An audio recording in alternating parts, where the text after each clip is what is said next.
All I really need to know, I learned in kindergarten.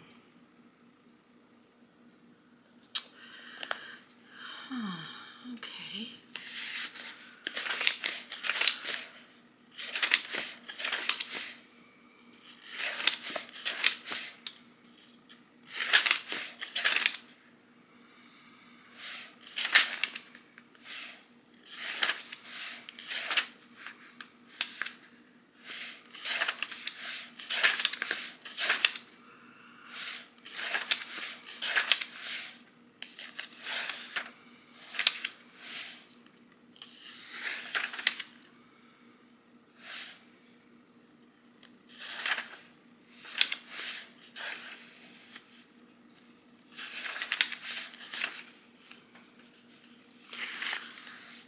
Okay.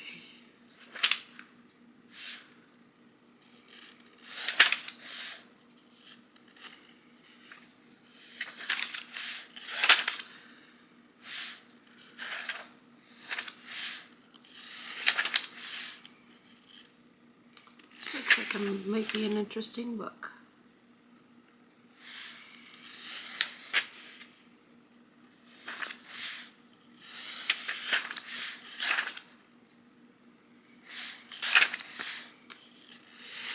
But where is the story I want to read?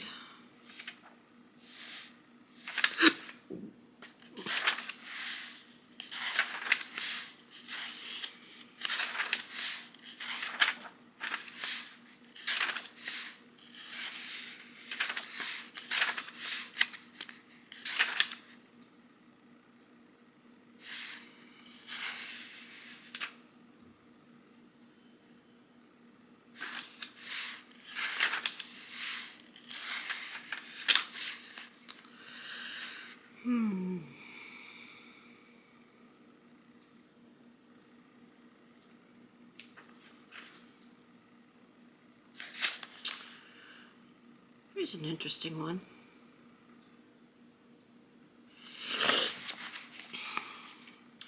Always wanted a cuckoo clock. A big Baroque German job with all kinds of carved foobahs and a little bird that leaps out once an hour and hollers an existential comment about life. So I got one from my best friend, who also happens to be my wife and lives in the same house with me. See, the way this deal works is that she usually doesn't really like what I give her for Christmas anyway, so I usually end up with it in the end. So I figured I might as well start out by giving her something I want in the first place. So when I get it back, I can be truly grateful. She gets the thought, I get the gift. I know it's wicked, but it's realistic and practical. And don't get high-minded about this as if you would never think of doing such a thing. The hell, you say? I've been around. I know what I know. Anyway, I wanted an authentic antique cuckoo clock, but they cost a bundle. And the store had new ones, overstocked, a special cheap price, hot deal. So I bought one. There were two messages written in small print on the carton, which I missed reading. Made in South Korea was one, and some assembly is required was the other. The carton produced 5 plastic bags of miscellaneous parts and an ersatz Bavarian alpine goat herd hut marked genuine simulated wood. And to top it off, a plastic deer head that looked like Bambi's mother. I put it all together with no parts left over, thank you very much, and hung it on the wall. Pulled down the weights, pushed the pendulum, and stepped back. It ticked and tocked in a comforting kind of way. Never before had such an enterprise gone quite so well for me. The damn thing actually worked! The hour struck, the little door opened, the little bird did not come out. But from deep in its little hole came a raspy, muffled cuckoo, cuckoo, cuckoo. 3 cuckoos? That's it? That's all? But the hands of the clock said noon. I peered deep into the innards of the Bavarian alpine goat herd hut of simulated wood. There was the bird.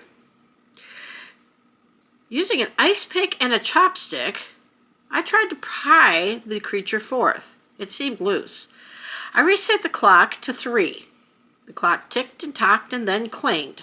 The door was flung open. No bird. Out of the darkness at the back of the hut came cook, but no ooh, not even ah. Applying the principle of if it won't move, force it, I resorted to a rubber mallet and a coat hanger, followed by a vigorous shaking. Reset the clock. Hour struck. Door opened. Silence.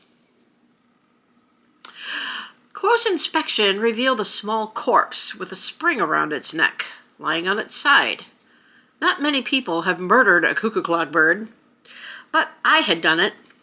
I could see Christmas morning. Here, dear, a cuckoo clock for you. The bird is dead. And I did. I gave her the clock, and I told her the story, and she laughed. She kept the clock, too, dead bird and all, for a while. The clock and its bird are long gone from our house now, and Christmas has come and gone many times as well, but the story gets told every year when we gather with friends in December. They laugh, and my wife looks at me and grins her grin, and I grin back. She reminds me that the real cuckoo bird in the deal was not the critter inside the clock. I remember. For me, well, I still don't have a cuckoo clock of my own, but I have kept something. It is the memory of the Christmas message written on the packaging carton. It said, "Some assembly is required."